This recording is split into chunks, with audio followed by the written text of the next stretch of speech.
Next we consider the expansionary monetary policy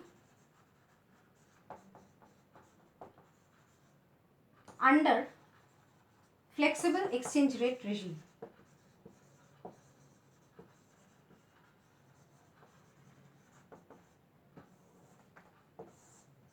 So in figure 1 we are considering BP schedule, which is vertical. So that means we are considering zero capital mobility, and in case 2 we are considering a positively sloped BP schedule, where the BP schedule is steeper than the LM schedule, and in case 3 we are considering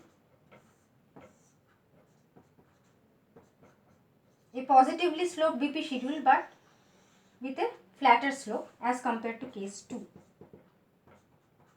So here we consider the high capital mobility, here we consider the low capital mobility. So this is the case of low capital mobility and this is the case of high capital mobility.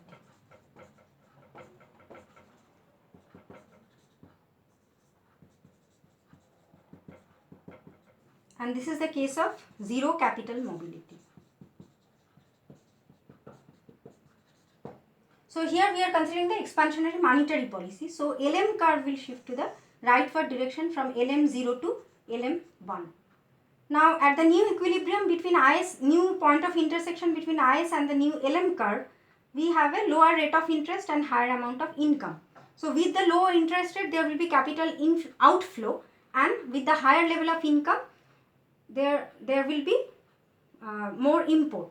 So both the rise in capital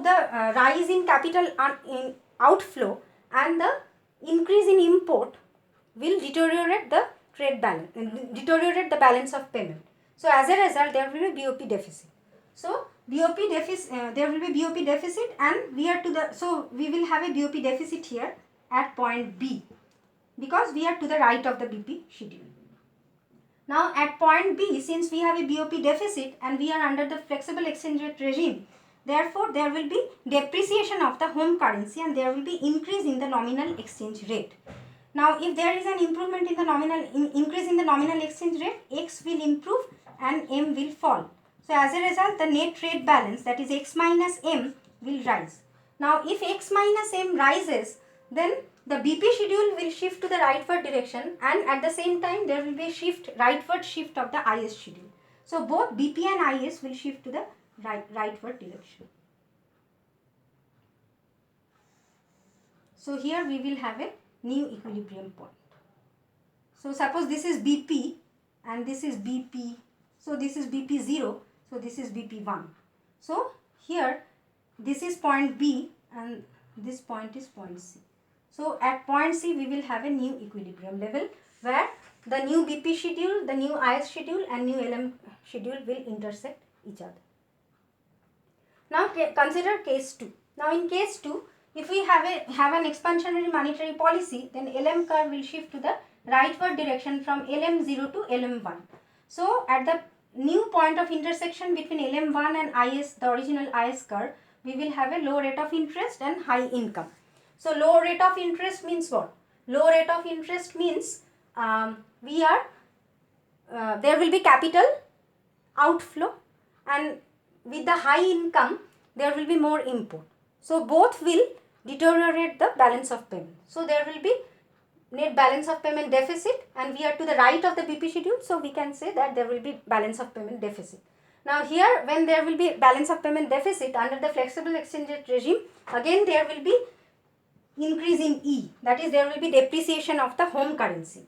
So because of the increase in E, X minus M will improve, and because of the increase in the net trade balance, net X minus M, there will be a rightward shift of the IS schedule, and this improvement in the trade balance also shifts the BP curve to the rightward direction. So IS curve will shift to the rightward direction from IS0 to IS1, and at the same time the BP curve will shift also to the rightward direction. So suppose this is BP0 and now this is BP1. So we will have a new equilibrium at this point. So this is point A, this is point B, so point C. So at point C we will have a new equilibrium. At point C there will be intersection between IS1, LM1 and BP1.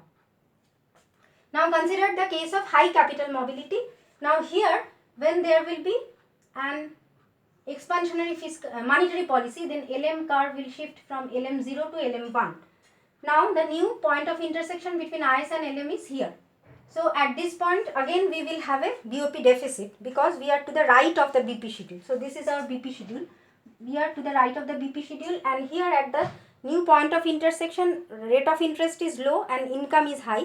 So there will be capital outflow, and at the same time there will be more import. So both will deteriorate the BOP and there will be BOP deficit. So because of the BOP deficit under the flexible exchange rate regime, there will be increase in E. So X minus M will improve, and X minus M improvement means the shifting of the IS curve to the rightward direction, and at the same time shifting of the BP curve to the rightward direction. So we will have a shift of the IS curve to the rightward direction from IS0 to IS1, and at the same time the BP will also shift to the rightward direction from BP0. So this is BP1. So we will have a new equilibrium here. So this is the original equilibrium. This is A. Then there was a shift of the LM curve.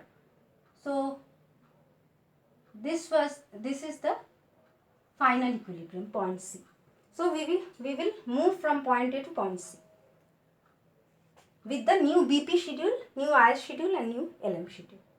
So we can say that if there is an expansionary monetary policy, the income will improve in all the cases.